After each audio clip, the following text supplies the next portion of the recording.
Right now, the only people allowed to say that Nigerians are corrupt are Nigerians themselves. Those are the only people allowed. But the king of Jordan has 70 million pounds worth of assets in UK and in the US, and Jordan is classed. It just makes them actually disabled and dependent. They're not able to fend for themselves, so they need all the help and support they can. I don't think there has been enough awareness on sickle cell disease. And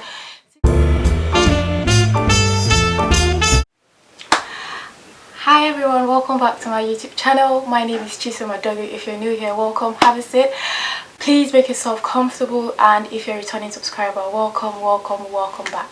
So today's video is going to it's basically a summary of all the juicy news headlines that have been on the news for the week, Monday to Friday.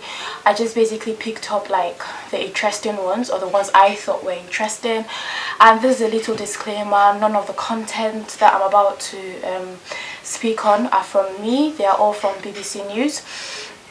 I got them from BBC News, listening to the Global News podcast and watching BBC News. So yeah, without further ado, let's just get into it. So I've got notes and the headlines on my phone, just so I don't forget. So if you see me looking down, it's just because I'm looking at my phone. And yeah, so there are basically 4 news topics that I would like to speak on. The first one is the fact that there is now a treatment for sickle cell. The second one is there's now a malaria vaccine. The third one is the secret wealth of world leaders have been exposed, and Facebook owners are prioritizing wealth over safety. Let's just get into the first one. The first one, I don't know, it really makes me emotional, and that's the fact that there's now a treatment for sickle cell, because I personally believe that for the past years, I don't think there has been enough awareness on sickle cell disease. And sickle cell disease is not easy to live with at all. It's not easy. It's a disability in itself, but it is not even recognized as a disability. In 2019, a lot of people with sickle cell disease tried to apply for welfare support from the government, but they were denied because they were not classed as disabled. And I just wonder why they were not classed as disabled, because the pains these people go through, the excruciating pains these people go through is nothing to write home about. Some of them cannot stand for long hours, therefore they cannot walk. Some of them, the pain, they go through this pain on weekly basis, sometimes twice a week, sometimes twice in 2 weeks, that is once every week. Like it just makes them actually disabled and dependent. They're not able to fend for themselves, so they need all the help and support they can get. So I was really shocked that it was not seen as a disability when people with asthma were able to receive this welfare support. And asthma too is internal, just like sickle cell. The pain is internal, but they still go through this pain. And I'm just glad that there's been a treatment for it now. I don't know if the treatment makes the disease go away. I'm sure it doesn't, because it's something to do with genetics and red blood cell and all of that. But I'm sure it reduces the pain these people have to go through. And I'm just really excited. They can take the treatment on its own, or they can take it along with other things they've been doing, like blood transfusion, having folic acid and things like that. And I'm just happy. For now, the treatment is not in wide circulation. Apparently only 300 people a year can receive it, but I'm just glad it's a step in the right direction, because sickle cell disease is mainly, like, the main carriers of this disease are people from African Caribbean backgrounds. And I'm just glad that there's been a step in the right direction towards helping people that live with this disease. And still speaking on drugs, we are moving on to the malaria vaccine, the discovery of malaria vaccine. And while I'm Nigerian, and honestly, malaria doesn't sound like a pandemic to me. It doesn't sound like anything to me, but people do actually die from malaria, especially people from poor areas in Africa, in sub-Saharan Africa.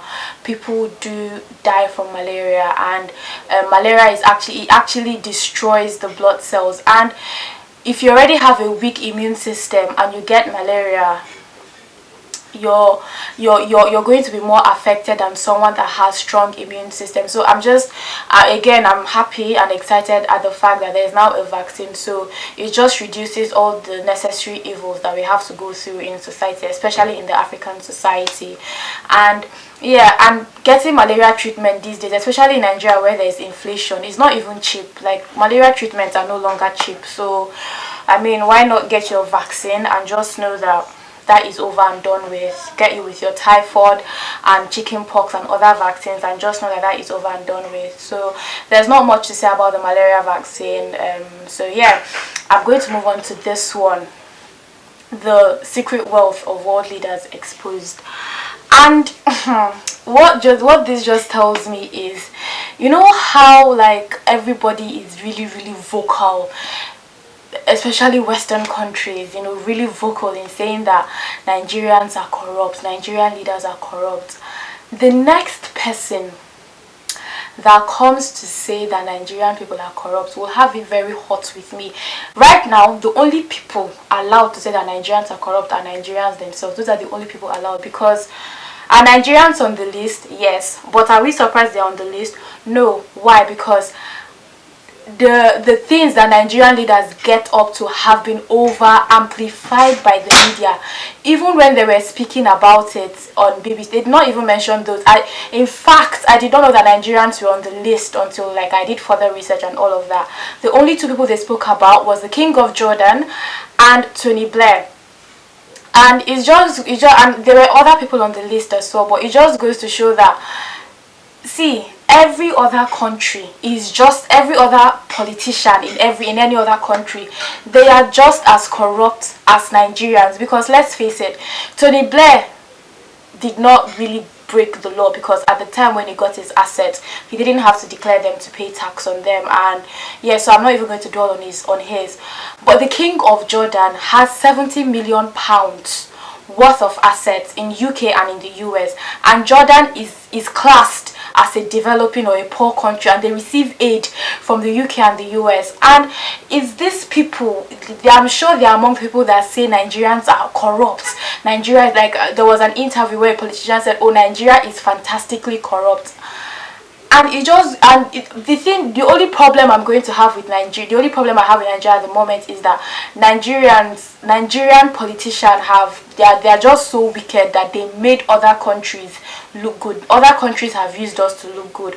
But this list from Pandora that has exposed the wealth of other leaders, of other world politicians, it just shows that Nigerian politicians, any other politician, US, American, Jordan, wherever, they are all one and the same. They are all in the same WhatsApp group. None is better than the other. All of them are the same. They are wicked. They are entitled. All of them. Because, like I said, are Nigerians on the list? Yes, they are on the list. P2B is on the list. But did it surprise us Nigerians? No. Did it surprise other people?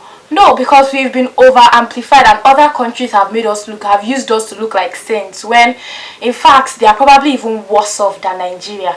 So, and I'm just glad it has come to light. And the next person I hear saying Nigeria is corrupt will have it hot with me, because it's not true. We are all no, you people are all corrupt. You people are all in the same WhatsApp group. Okay, moving on from that. Facebook owners prioritize wealth over the safety of children. Are we surprised? No, we are not surprised, because at the end of the day, it's money over safety.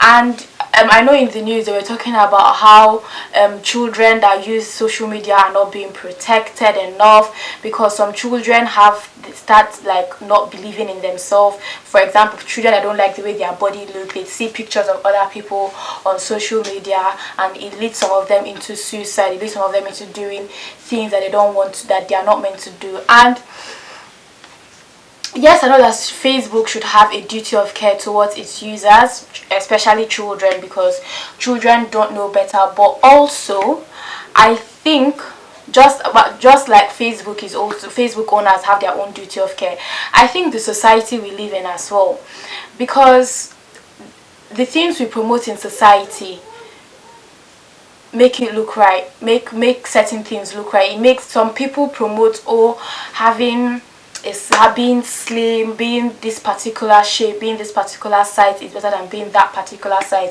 They didn't see that in social media. Sometimes things children are fed with by peers, or by even what they see on TV too, impacts and all these things. So I don't think all the blame should actually go to Facebook and social media. Yes, they are not doing so much to protect children, but I think that part of the blame should be given to what they watch on TV shows should be given. I think society in whole, in general, should educate themselves on the impacts of body shaming, the impact of mental health, like how important mental health is, because mental health is not a joke, guys. And mental health, like people that go into depression don't just go into depression because they've seen something on social media.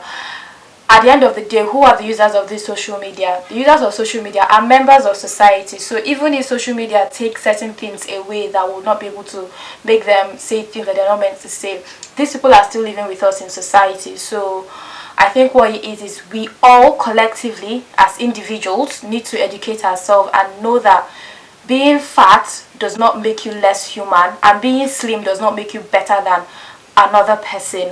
Or being smart, or going, for example, going to a grammar school does not mean that you're better than someone that goes to a comprehensive.